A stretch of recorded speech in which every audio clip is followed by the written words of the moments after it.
Hello, I'm Rory McKiernan and welcome to the Love and Courage podcast. I'm so excited to be sharing this episode with you folks. It was such a special treat to spend time with Peggy Seeger, not just because she is a living legend, but also because she knew my late uncle Jim McKiernan, an Irish-born trade unionist and politician who passed away at his home in Australia back in 2018. Jim was a real working-class hero and he was a huge inspiration to me and to many others. And he was a big admirer and a fan of Peggy and Peggy's music. And I'd like to dedicate this episode to his memory and to his family in Ireland and in Australia. Before we get started, I just want to take a moment to say a big thanks to all you donors, sponsors and patrons, particularly the monthly patrons who help support the podcast. Together we had listeners in 29 countries for the last episode. Amazing to think that all over the world people are tuning in to Love and Courage, connecting with the inspiration, connecting with the message, the wisdom of the guests, and sharing and supporting each other on this journey to create change in the world at a time where we really do need to work hard to achieve that. So special thanks in particular to Ronan Brannigan, Olive Tui over in France, Eamon Stack, Megan Brown in New Zealand, Laura Murphy, Sophia Duffy in the UK, Jimmy Darcy, Mairead Brady, John Evi, Derry O'Donnell, Miffy Hode, Breezy Kelly in Donegal, Mary Brennan, Coralie Moreau in Galway, Richard Lawson, Jonathan Woods, Niall Doherty in Bali, Patrick Ryan and Ennis Diamond, Dermot Curson, Deborah Malloy, and to all of you who choose to contribute anonymously. A big thanks, hand on heart, gratitude to you all. It makes a big difference, it helps reach more people, and it just gives me a great boost to have all of you on board as well. So, and also to Dara Twamley, who's always an amazing support with production behind the scenes. If you want to join these folks, you can head over to loveandcourage.org. No donation is too small. You can sign up once off or monthly, even €5, $5 or more. Loveandcourage.org, and no pressure at all to do so, folks. So what to say about Peggy Seeger? It feels like words can't do justice to her remarkable life story. At the time of this interview, the 84-year-old folk singer is still songwriting, touring, entertaining, informing, educating, agitating and inspiring as part of the great folk tradition that she embodies so well. Born in 1935 to a folklorist and musicologist father and a mother who was an accomplished composer and music scholar, Peggy has lived her life surrounded by music, immersed in music and in the great folk tradition. She learned to transcribe music at just 11 years old, and the likes of Woody Guthrie and Leadbelly were visitors to her childhood home in Washington, D.C. Her brother indeed was the world-renowned singer and activist Pete Seeger, who was famously attacked under the 1950s era of McCarthyism that fostered that what was called the Red Scare by the US government at the time. And I think there's some themes that are all too relevant to today's age, which will be discussed a little bit in the podcast that you're about to listen to. So Peggy, talking a little bit more about her youth, she's been on the road from a young age, hitchhiking around Europe at the age of just 20, and then being invited to perform in places like Russia, China and Denmark in her youth. And in 1956 in London, at the age of 21, she met her future husband, the legendary folk musician Ewan MacColl, and they together played a leading role in the British folk revival and indeed inspiring folk music all over the world. And the classic song, The First Time Ever I Saw Your Face, was written by Ewan for Peggy. The pair remained together for over 30 years until MacColl's death in 1989. In the period that followed, Peggy found love again and formed a civil partnership with Belfast-born New Zealand-based singer Irene Pyper Scott, and they've been a couple together ever since. Peggy is a profound musician. She plays a whole range of instruments. She plays the 5-string banjo, the guitar, the Appalachian dulcimer, the auto harp, English concertina, and she's a very accomplished pianist as well.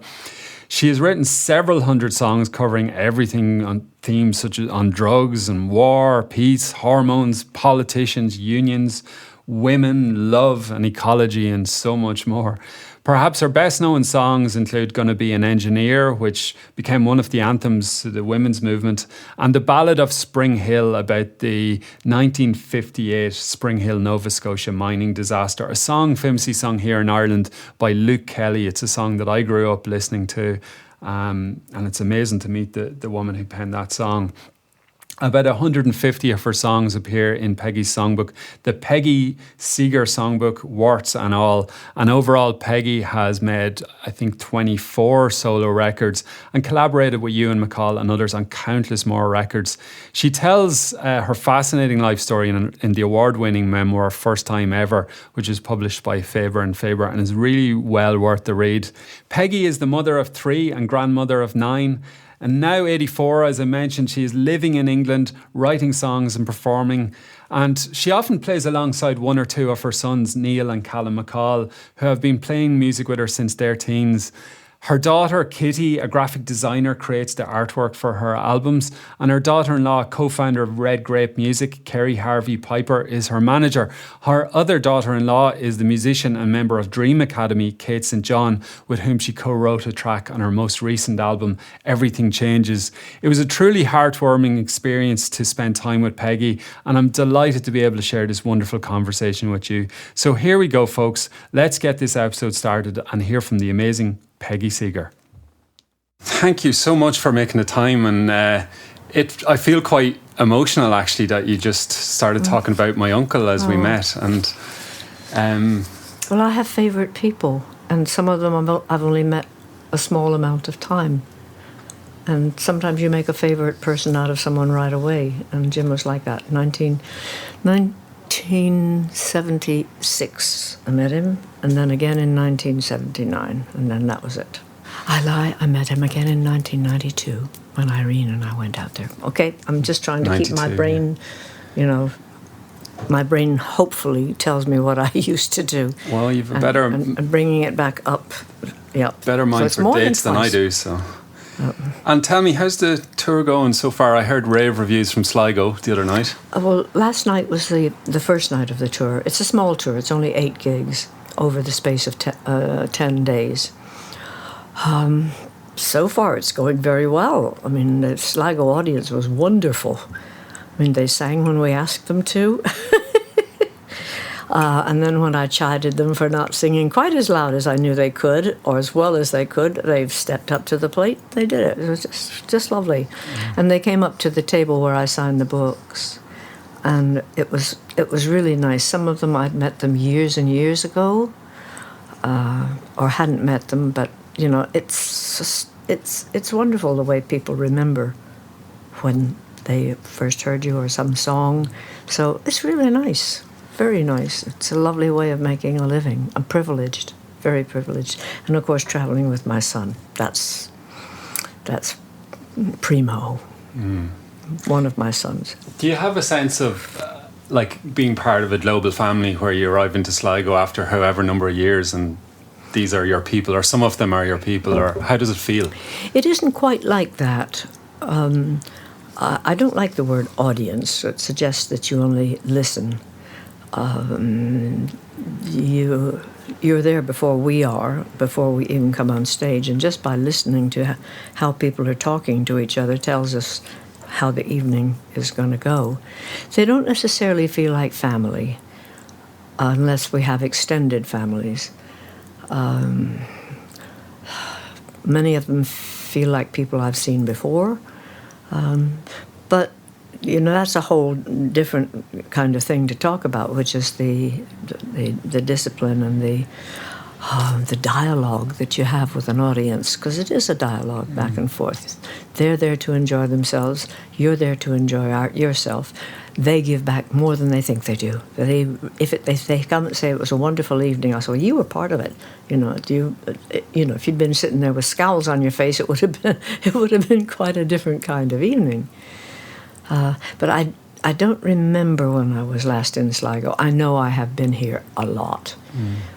And in times when we used to come to Ireland for a holiday, I remember coming through Sligo, and so that was nice.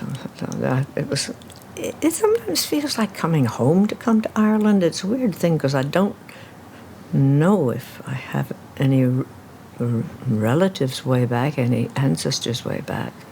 I know in Scotland I do, and I know in England I do. Well, it feels right that you're here. Oh, that's nice. Yeah. That's nice. And tell me about your relationship with Ireland going back. I mean, obviously you mentioned you've holidayed here, and I'm sure you've performed here, but it's like, what does Ireland mean to you, or what's your experience of Ireland? You're a quirky country. That's for sure.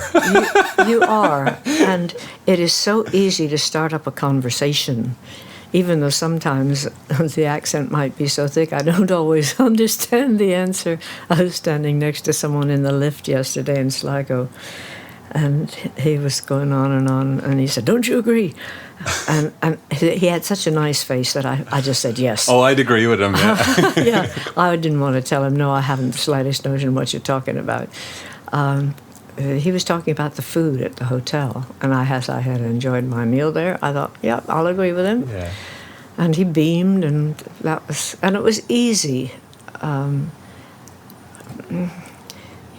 You're a people from way back, and I've read a lot about the history here, and I lived for a total of 6 years in Boston, where a lot of Irish people landed over the last 200 years, especially after the famine. And the Boston Irish were just known for who you are. So coming back to Ireland, which isn't like England at all. England, having had the domination of the world, is a very different type of people. Mm. I enjoy living there too, but for different reasons. Mm. So coming back here, it's like entering a country that's a family within itself. And I'm dead worried about Brexit, but surely the Irish and the Northern Irish wouldn't allow a border to be put up again, would they? No, we won't. No. So, and I'm a Remainer, and I'm tickled pink at the thought of the, quote, Irish Troubles, which is a weird word. I mean, it's war, it's civil war. Yeah. The whole business of the Irish Troubles being what might get me what I want, which is no Brexit, might be the sticking splinter in the whole Brexit mess. That tickles me, that Ireland is going to make a decision about what happens to Great Britain. Yeah, there seems to be, well, for me, there's a sense of a dance of history unfolding here, mm-hmm. whether it be sure is empire unfolding and reverberating. Sure is. Mm-hmm. Yeah. So I never say that I love the people of any nation, because I don't. I don't know them. But the Irish are definitely. I like coming here. I like being among the whole vibrant thing that is Ireland. I don't know if it's true or not, but I once read that Freud said we were the only race, as he called us, that were impossible to process through psychoanalysis. And I like that. He said that? Well, apparently, yeah. Could he understand the speech? We're going to have, maybe, yeah, we're going to have to fact check that one. But I like it from the point of view of that we are this small island off the coast of Europe, and we're potentially still sort of wild in the sense of wild being free. When I first came here, it would have been 1956. Could have been, no, it was 1956. And I came here with Deanne Hamilton. You might know of her. She was one of the people who, quote, discovered the Clancy brothers. She adored Ireland. She was very rich. She inherited the Guggenheim fortune, and she married an Irish farmer who then became, I do believe, a radio disc jockey for folk. And I came here with her. Kind of, she wanted company, so I came. And I remember distinctly going into an Irish village that was virtually out of something in the early 1800s, with just a plain muddy street, and the women were in long skirts, long not dresses. They weren't dresses. Whatever they wore, with aprons and pinnies and things, and big boots. And the street was full of half doors and sunk down below street level, so that you had to go down to get into the houses. It was out of several centuries ago. I don't know where it was, but I have a vivid picture in my head of it. And going into some of the small houses, visiting, my goodness, remember Paddy Tunney. You know Paddy Tunney's work, one of my heroes, visiting him in 1956. Just sitting and listening to him saying, I was still wet behind the ears. I was still green as grass. And this was all really new to me. I was only 21. So it made an immediate impression that this was something really special. You know? So yes, I suppose you could say that to a certain extent in my family of memories, Ireland is really there and very present. Yeah, I'm just thinking you at the age of 21, and I have a sense from the little I know about you, of your travels at that time, that it sounded that it was a very formative time, as it is for anybody in their 20s, really. And is there a sense of the defining notion of folk music or the consciousness emerging there? Was there any Irish influence in those early years? No, I don't think so. Excepting I was fascinated by the sean-nós singing. I travelled with a banjo and guitar in a knapsack, so quite often I would sing as well. I would be contributing my bit. But I don't think I ever tried to sing anything Irish. I wouldn't dream of it. I wouldn't be able to do it. I think that's something you've said in the past also, about allowing each tradition to hold their own tradition. And well, I might try at something when I'm in the bathtub or when I'm ironing, but not on stage. Yeah. On stage, I'm a representative of a certain area of American folk song, North American folk song. And it's quite a small area. It's Anglo-American. The songs that turned up in England, from England, occasionally from Ireland and occasionally from Scotland, but they were Americanized, you know. Some of the songs have what sounds like an Irish chorus to them. There's a Mormon song about the Mormons crossing America. Come all of you good people and listen to my song. Although it's not so very good, it's not so very long. Sing tittery-i-ri-o, sing tittery-i-ri-o-ri-a. It's all about the Mormons that I'm a-gonna sing, and how they have been treated and to think it is a sin. Sing. It sounds kind of Irish to me. It has that kind of rippling brook sound. And it's made obvious by someone who wasn't a Mormon, but who traveled west with them, you know. And so I've forgotten the question, Rory. It's okay. I've forgotten the question too, Peggy. You captivated me in song there, so I travelled off with that one. Yeah. Oh, it's got some nice verses to it. They've been driven from their homes and away from Nauvoo to place their wives and families in the wilderness anew. Sing tittery-i-ri-o, sing tittery-i-ri-o-ri-a. They made a stop at Council Bluffs, but they don't mean to stay. They feed their cattle rushes and some prairie hay. Sing tittery-i-ri-o, sing tittery-i-ri-o-ri-a. These men of God has dozens of wives, others has a score, and them that's got but one wife, they is looking out for more. I mean, these kind of comments, which are just like throwing in, young men, don't be discouraged, get married if you can, but mind, don't take a woman who belongs to another man, etc. Because the Irish roamed across the United States. They settled in certain areas in great numbers when they emigrated or when they were driven out by, shall we call it, economic circumstances. Economic migrants and political migrants. Yeah.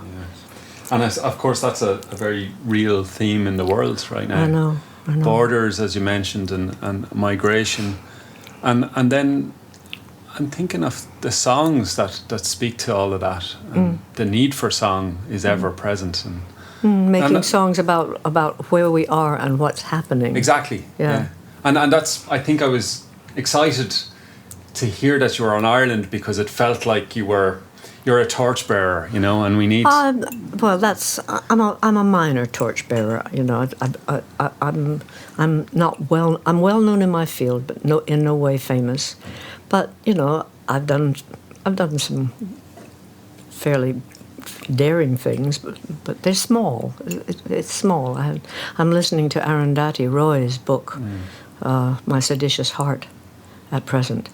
And some of the battles she's fighting against putting dams in India and all of the globalized huge projects that are displacing thousands and thousands, and in cases millions of Indian people, mostly indigenous people and people who are at the very edge of poverty. So that's what I call torchbearer, is Arundhati Roy. Yeah. Yeah, I have my own little match that I light. As we all do, But I think the singer and the musician, I feel like, the revolution needs a chorus. Well, we all make songs, us who are in the music making and the songwriting area, we make songs of our own type. And some of us are good at making inflammatory songs. Some of us are good at making songs that you can use on marches. I've done that. Some of us, like Billy Bragg, make songs for singing at big demonstrations and in large halls. And Christy Moore is wonderful at that. Most of the songs that I make these days they come at it in a different way. I like to make songs that correlate to ideas. I mean, one of the ones that we sang last night, it's called Wasteland Lullaby. And it's a lullaby for a child, and says, tuck yourself up in your bed, they've turned on the nighttime below. I'll sing you a wonderful tale about how things used to be. Now, there's words in there, nighttime below. So what are they turning on the nighttime below for? Really, what? Are we living up here and you go down below at night? So that immediately it will hopefully grab your attention. And it talks about how wonderful the sun and the moon were, and the creatures creeping out at night on the mountains and things. And how my grandmother once heard a lark, but nobody will ever hear one again. And there's a story about something called a red rose that nobody's ever seen. So you're getting a picture of something that's not right, but the tune is very sweet. And then in the last verse, it says, if tomorrow, if it's cool, you can go up to play. So obviously, they're living down below because it's too hot up there. And that's the kind of songs that I generally make. And would you call that a protest song? I don't think so. People usually think that protesting is aggressive and it's loud and it involves bunches of people walking in the street. But we're all protesting in our own way now. We're all having to take action in our own way. It's the first time ever in the history of humankind on Earth that we all have one issue that is completely vital to our actual survival. And trying, hopefully, to make it so that every single one of us, who are all acting in self-interest individually, that's what we do. I'm staying in a nice hotel here. I'm sleeping in a nice bed. Should I feel bad about that because there are so many people who are sleeping on the streets? I do. I feel, but I'm doing my job. This is my level in society. I try not to consume more than is my share. I try to do the small things that, when you add them up, they make big things. My big thing right now is trying somehow to encourage small acts. Everybody a small act, because we all feel so helpless. The issue is so very big. It's bigger than we can comprehend with our minds. It's like nuclear war, in a way. You think about nuclear war, and if you really think about it, you want to slit your throat.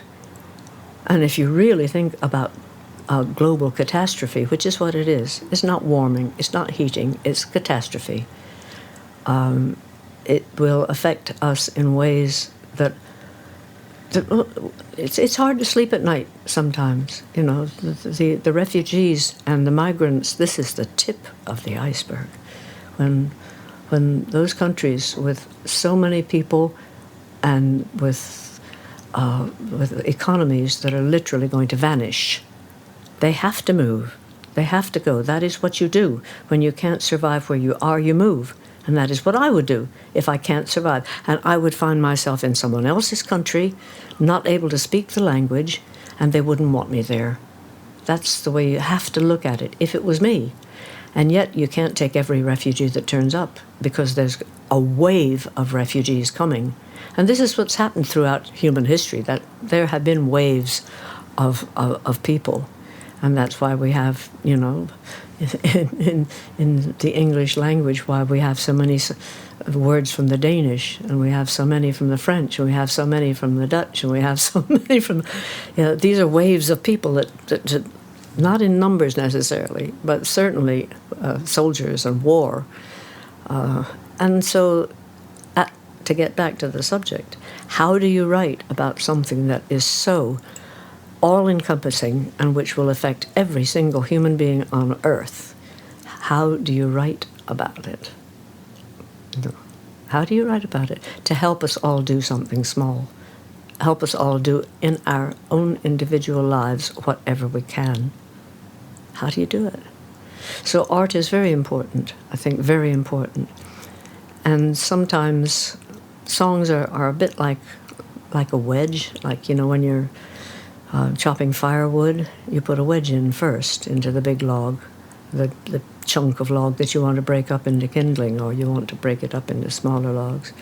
And you hit the wedge. You don't just go in with the axe.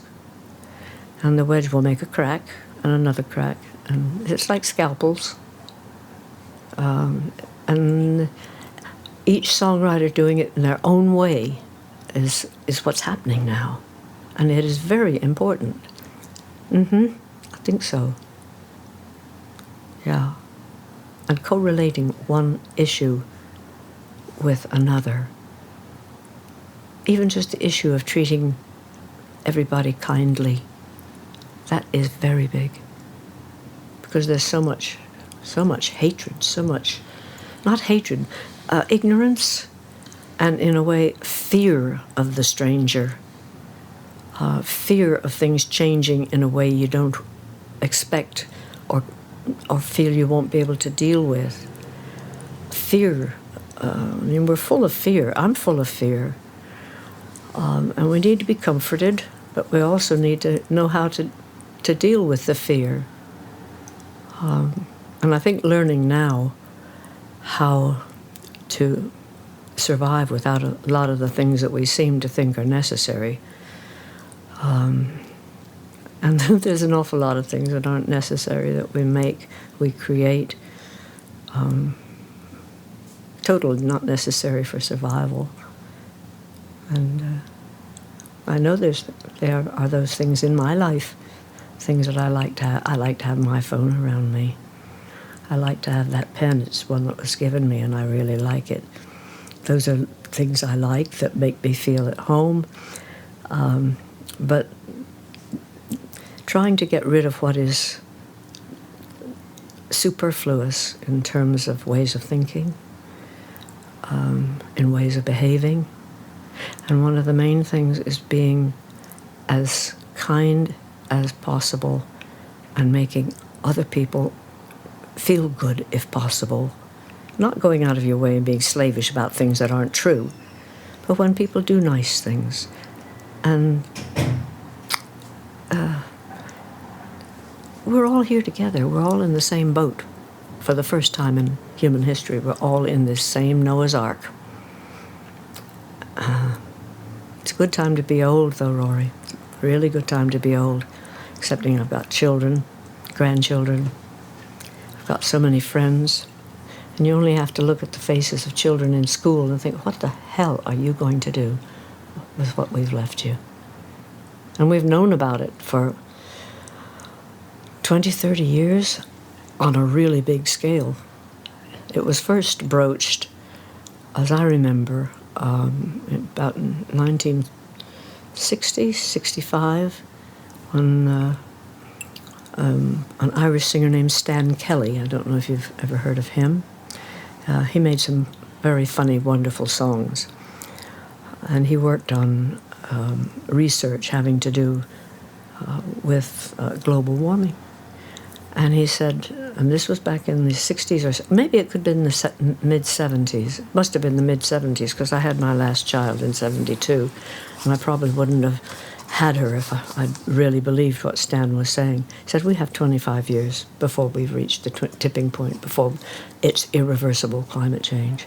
And that was way back then. And only now is it beginning, thanks to teenagers from Sweden, and a lot more coming up, the teenagers, the young ones, saying this is just, yeah. So every little thing that we do, everything, learning to be members of a community that is all faced with disaster, pulling together, because we do pull together in real crises. We do. I've seen people at traffic accidents. Last week, I was on the web, and I get The Guardian on my computer. I don't buy it every day like I used to, because all the newspapers, I don't like that. I like getting one paper a week, and that will see me through for my newspaper fix, which I'll have to get over. And apparently when New York, when the electricity grid went down, and New York was plunged into total darkness. And this film, filmed on people's phones, showed young men, mostly young men, getting out and directing traffic. And it was a film, literally, it was wonderful. There were 4 of them, 3 of them in the intersection, and then one at each of the incoming roads stopping, and the traffic was flowing. Now, nobody taught them to do that. That was immediate. And we have to, I think, believe positively in what each of us are doing in traffic. It's very easy to get road rage, very easy. And trying to work out why somebody has cut you up, and trying not to be angry, and maybe saying, well, there's a very funny American song made by Peter Berryman. You should look it up. It's called The Speculator. And it's about a family traveling in a car on the road. And someone does something absolutely ridiculous, cutting them up. And everybody in the car starts speculating on why he did it. And it is so funny. And perhaps this, perhaps that, perhaps then, perhaps his wife is pregnant, giving birth in the car, da, da, da. And then it ends up with saying, well, of course it could have been perhaps because he's just a prick. No, but all these speculations, they went to the positive things first. And that's important, the positive things first. So if somebody is really rude to you, and sometimes it's nice to return that with something gentle, not to be immediately confrontational, not to be abject or anything like that, but to say, there are ways of doing this, and sometimes you can cut that off before it starts. You know, somebody approaches you. I've had this happen in hotels. Somebody approaches you from the back. They're obviously worked up about something behind the reception, and you're standing there, and she comes up with this thundercloud on her face, and just say, "Gosh, I really like your hairstyle. Is that hard to put up? And immediately, what? Yeah. You know, you've cut through to something that is not a commercial transaction. Yeah. And we're in commercial transactions with so many people, and they've all, like us, have a story of what happened that day. Yeah. And what we did. And I'm very abrupt with people, and sometimes I don't realize how abrupt I am. And sometimes my son or my daughter-in-law, who I'm traveling with on this tour, my son will say, Mom, that was rather rude. I said, well, I didn't mean to be rude. I said, well, it was the way you spoke. And even if you listen to me now, I'm very opinionated. I go, it's hard to interrupt me. But trying to make each transaction with people, slowing down, and in a way, entering in their life and hoping they will enter yours so that things go more smoothly on this microscopic nanosecond of human experience, which will travel out like a ripple and hit other people's nanoseconds, and you can smooth, and who knows, that woman whose hair was so lovely, and it really was, because she turned her back to me, and her hair went straight down, and it was brown all the way down, excepting, obviously, she had dyed it at one point, but she hadn't cut it off. And so it was a band of golden hair along the back. And I said, I mean, it really was unusual. And I said, so you don't have to say things or do things.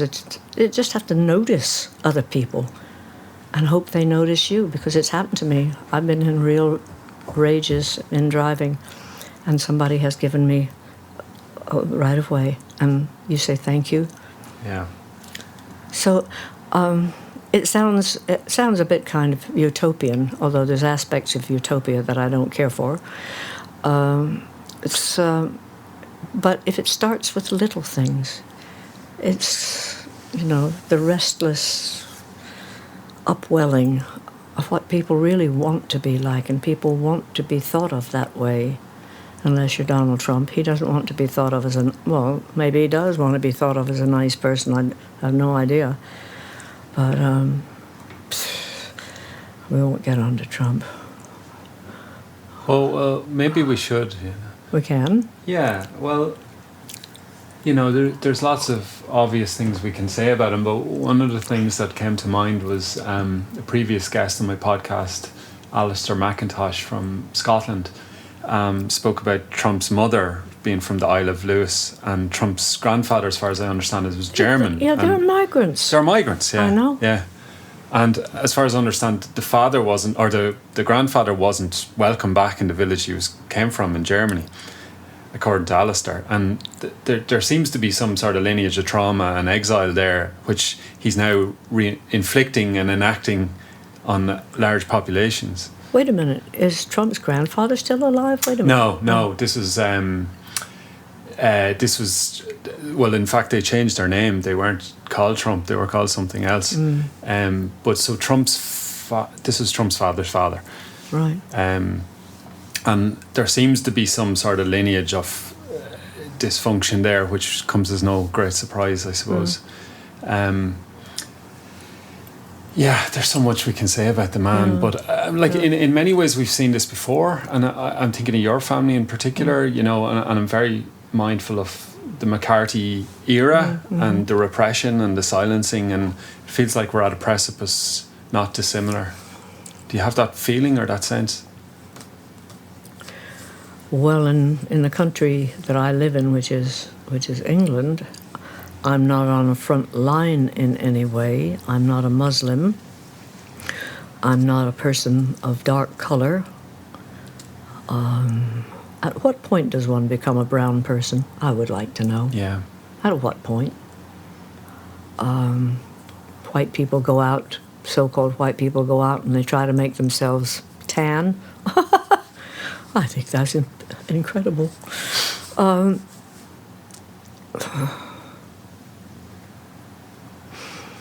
I don't live on the front line. The closest I came to living on the front line was when I used to march at demonstrations. At one point, rounded a corner, and I found myself on the very front line with an entire demonstration marching behind me, and 4 or 5 rows of police right ahead. And boy, did they deal with us quickly. Broken tooth, glasses gone, throw you up against the gates and then on to the next person. It's the civil war in our midst is the peacekeeping, so-called peacekeeping. The police will help you across the road and they'll give you directions, but when the crunch comes, they are essentially in the hands of the establishment, are they not, to do what they're told. The miners' strike showed that, and the anti-Vietnam ones showed that, and the anti-American demonstrations showed that, and the poll tax thing showed that, and yeah, definitely. I've forgotten the question, but that's the way my mind goes. You asked something about. Well, I was thinking of the repetition of history in oh yes, some sense, McCarthy and your own family. Oh yes, I'll go back to the book I'm reading, The Seditious Heart, which is excellent talk about people standing up against a government that decides to take this or that turn. I remember very well when Pete was brought up in front of House of Un-American Activities Committee, although our family didn't talk politics at home. The family I was brought up with, there was not a snatch of politics talked, unless it was just very general when Henry Wallace was running for president, and he would have made a fantastic president. He would have made a really good one. This would have been in the early 50s or late 40s. But it was so easy just to cut off the head of the of any cultural movement back then, just by saying so-and-so is a communist. And Americans didn't even know what a communist was. Not really. They could say, oh, the Russians are communists, but if you point out and say, tell me what a communist really is, I don't think they could. And I don't think they could. The word socialist is dirty in America, too, or in most circles. If you say you're a socialist, we don't want socialism here. They have no idea what it is.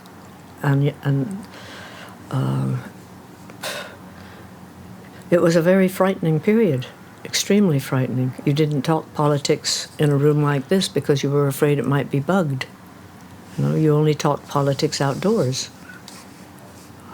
Or you covered the phone over, which was very innocent.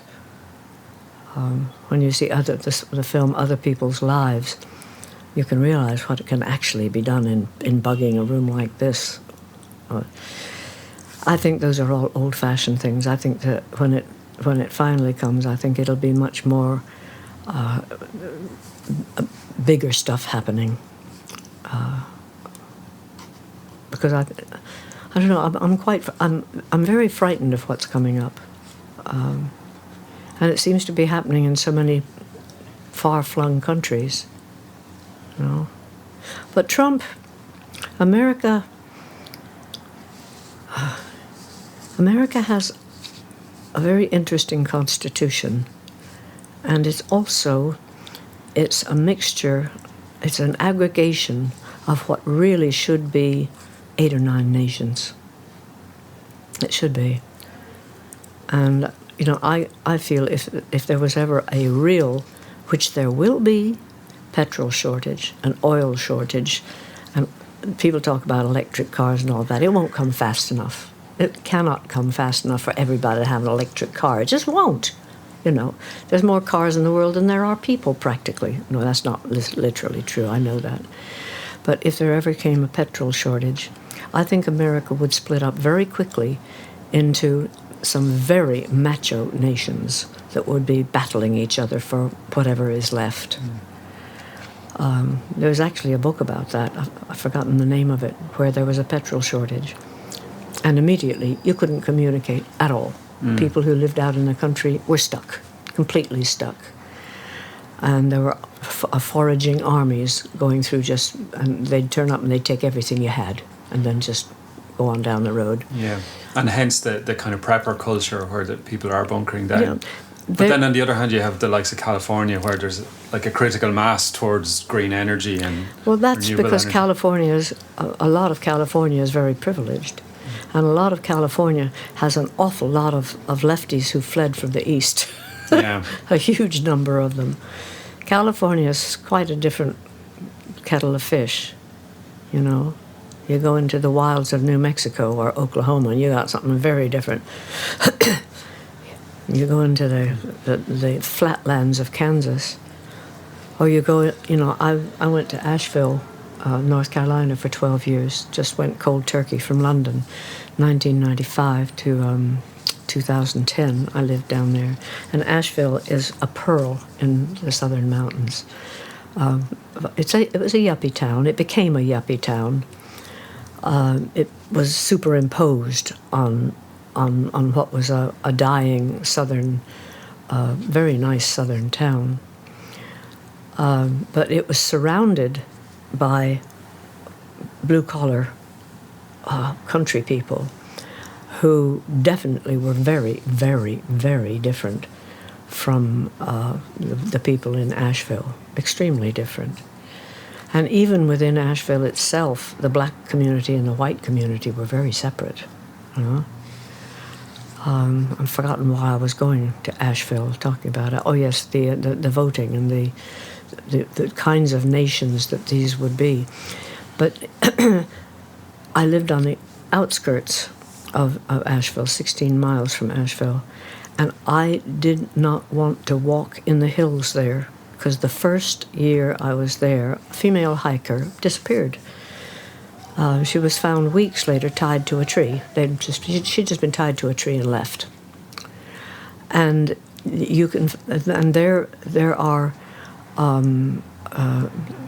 people in those hills waiting for the apocalypse, the rapture to come, and they go and they practice shooting and living in the hills.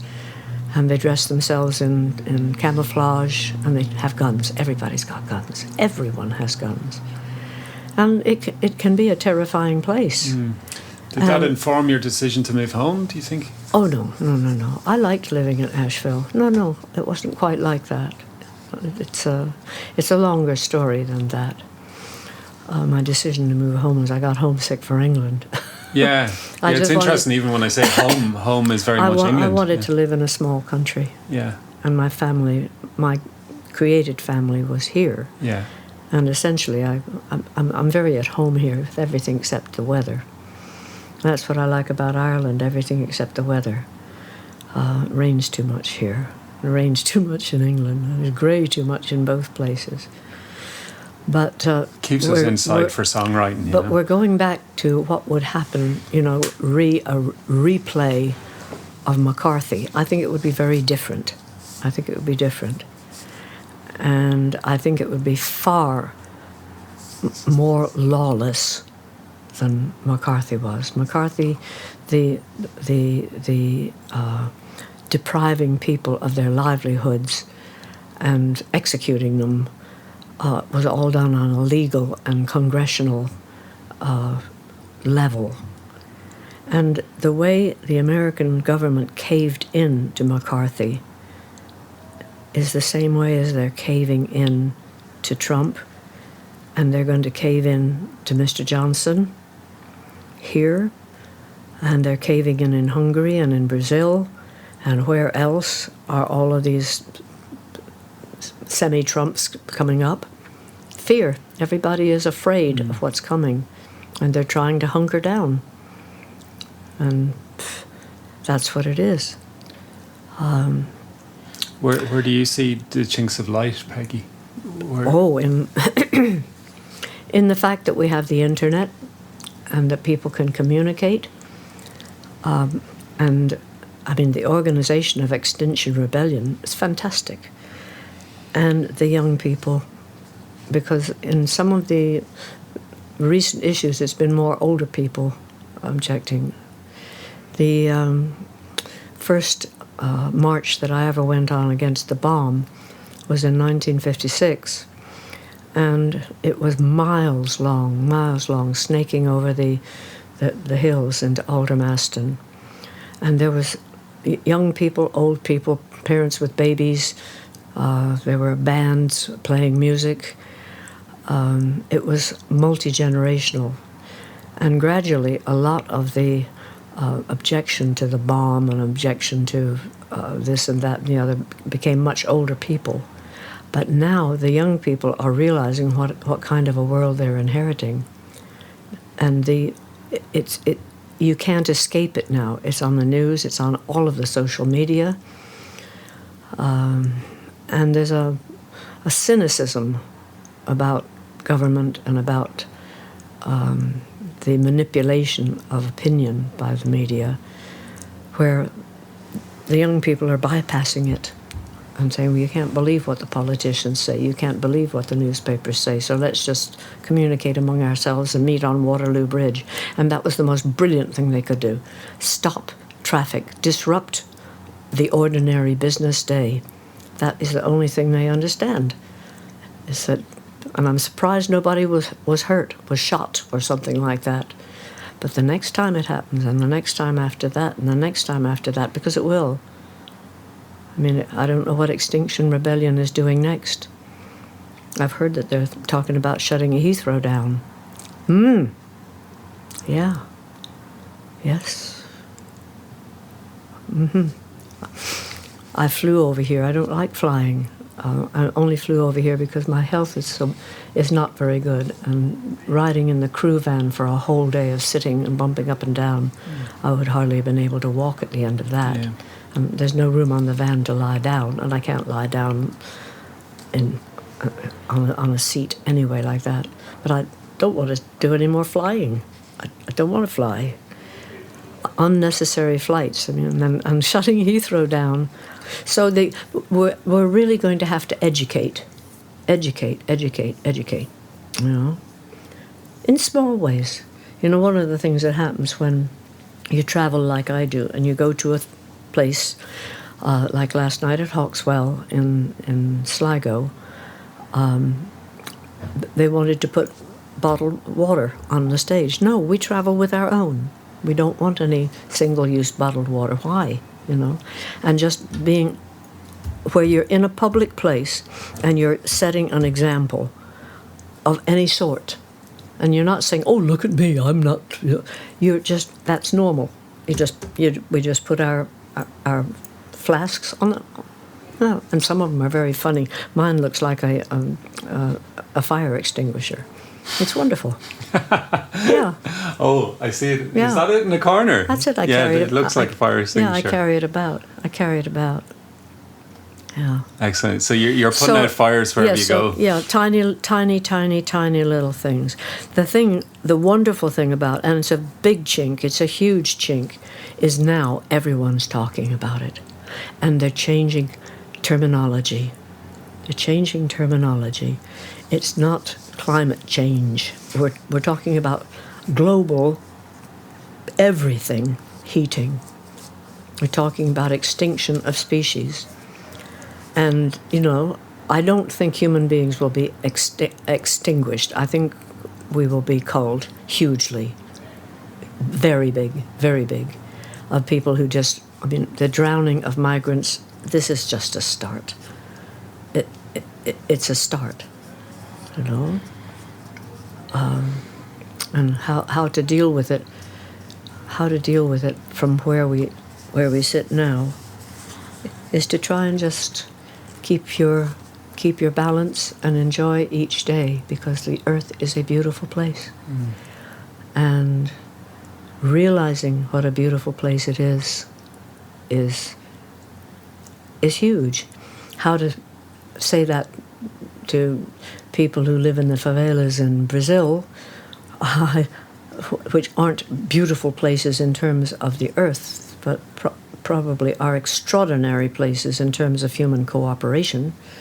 Find out whatever you can that is beautiful, enjoy it, and in ways that it is getting ruined, try and not be part of that, or try and water the flowers. They do whatever you can. My partner, Irene, with her husband, before she and I got together 30 years ago, they ran a veterinary surgery, and they were ethical. They would not put your dog down because you were going on holiday, and there was no place to leave the dog, so you'd put him down. They would not handle any exotic species that were brought. No monkeys, no snakes that come from the Brazilian jungle, and they wouldn't do cosmetic things like docking a dog's tail or making the ears a proper shape. They wouldn't do that. I call that ecologically sound. That is doing something positive. Now, everybody can find something to do positive in their life. It'll make you feel good, too. Make you feel good about yourself. If we want to pat ourselves on the back, help an old lady like me across the street if I look as if I'm tottering. And they do, even though I don't ask for it. Some women of my age say, look, I can walk across that perfectly well. But the gesture of sometimes somebody noticing that you're not very steady on your feet, just thank you, I'd really like that. Don't say, I can make it across by myself, which I can. But to be quite honest, nowadays, when I'm walking across any big street, no matter who is near me, if they're stranger, if they're whatever, I say, look, I'm 84. I would really like to hold on to you while I walk across the street. And they all like that. Even somebody who looks in a hurry, they slow down. Yeah, sure. The urge to be nice is there. It just needs, like I said, watering the flowers. It's there. And being the catalyst for that, I think, is too important even to give it such a ridiculous adjective as important. My niece, Kayla, she lives in Boston. She came to visit me, and whenever we walk, I don't mean in a busy city street or anything like that, but you're going down towards the canal, and there's people come towards you. I always say hello. I say hello. And if they don't want to say hello, that's their business. But on the whole, you meet their eyes, you smile, say, good evening, and they say it back.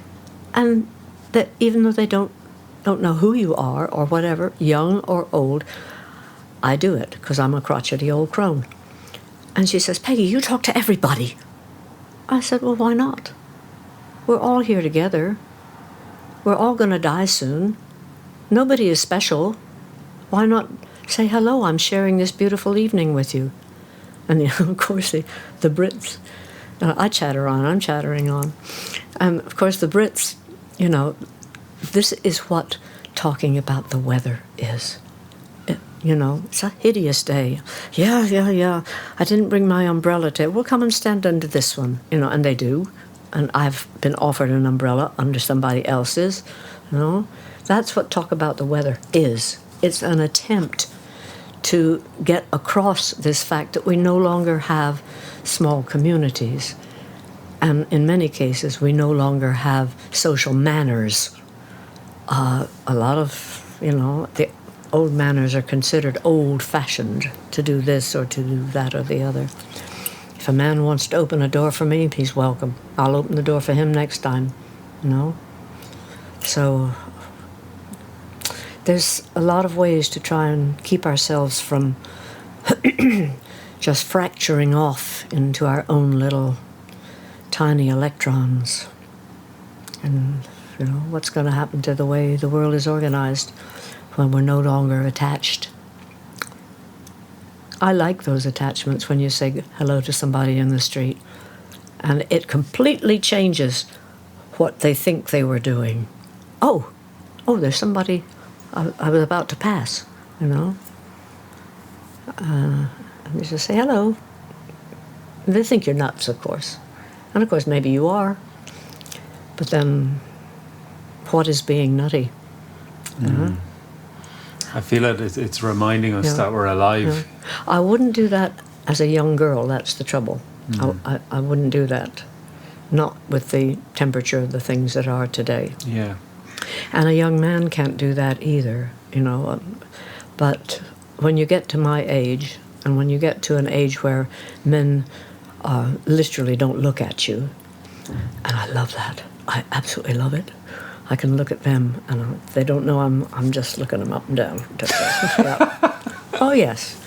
Not speculatively in any way, just because I like looking at handsome men, and that doesn't mean that they all, look like Gene Kelly or like Brad Pitt.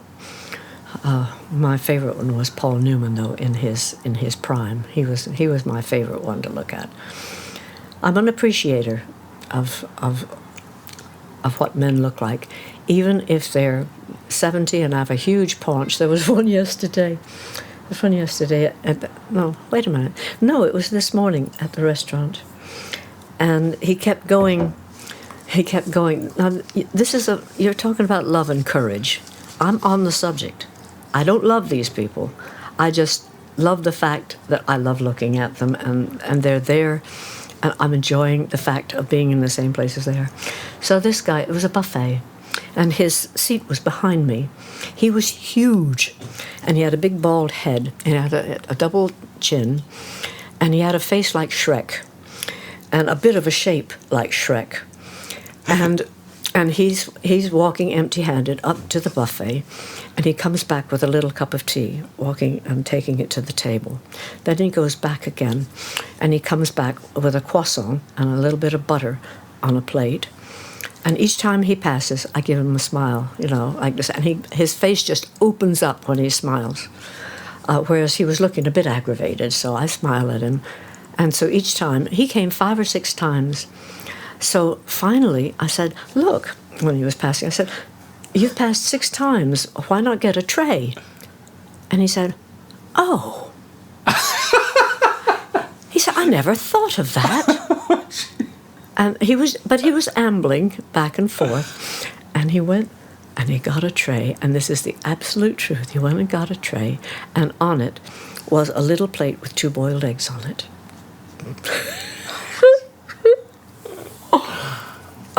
I'd love to talk to him and figure out what it was, what order he was taking things back to. He was actually with his wife, and she was sitting there, and she wasn't doing a damn thing, but then who knows what their life is like. But just opening up, and I can think of it now, and honest to God, it makes me happy to think of the fact of this man just trundling back and forth with these little plates that looked like, they looked like toys in his big hands. Yeah. And I don't know, being a bit off the wall, we're afraid of being off the wall. And sometimes I say absolutely stupid, silly things, and I hope I don't offend.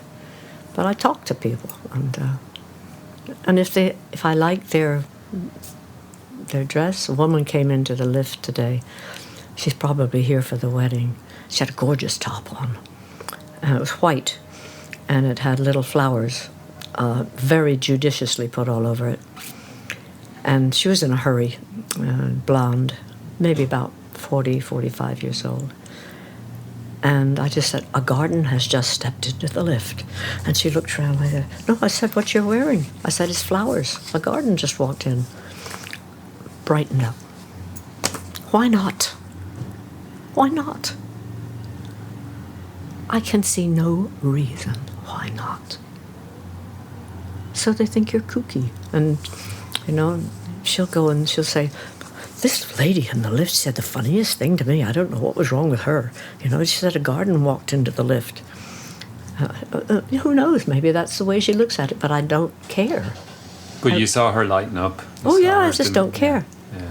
If I appreciate something, my partner's quite different, She won't compliment people on things, and she wants the earth to be in a certain way. And we went into an aquarium.